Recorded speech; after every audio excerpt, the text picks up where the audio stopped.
Everyone welcome back our channel. இன்றைக்கி நம்ம சேனலில் ரொம்ப டேஸ்டியான சூப்பரான ஒரு இடியாப்பம் வந்து எப்படி பண்ணுறதுன்னு பார்க்க போகிறோம். வாங்க நம்ம எப்படி பண்ணுறதுன்னு பார்க்கலாம். அதுக்கு நான் வந்து இட்லி அரிசியை வந்து நல்லா மில்லில் கொடுத்து ஃபைனாக அரைச்சி வச்சுருக்கேன். இட்லி அரிசி வந்து 2 கப் மாவு எடுத்திருக்கேன்.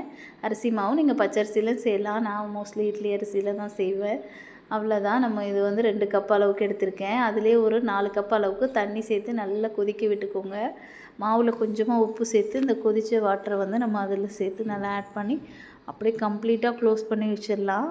அது க்ளோஸ் பண்ணி ஏன்னா உடனே நம்ம பிசைய முடியாது, ஏன்னா ரொம்ப ஹீட்டாக இருக்கும்.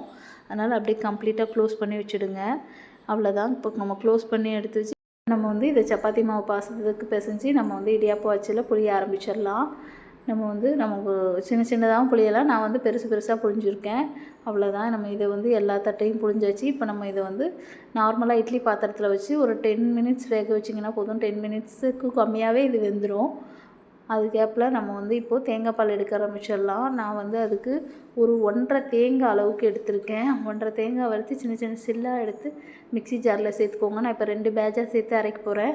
எப்பயுமே தேங்காய் பால் எடுக்கும்போது கொஞ்சமாக அதில் வார்ம் வாட்டர் சேர்த்து எடுங்க. அப்போ தான் வந்து தேங்காய் பால் நிறைய வரும் நமக்கு ஆண்டு. கொஞ்சமாக ஏலக்காய் போட்டு நீங்கள் அரைச்சி எடுத்துக்க வேண்டியதான்.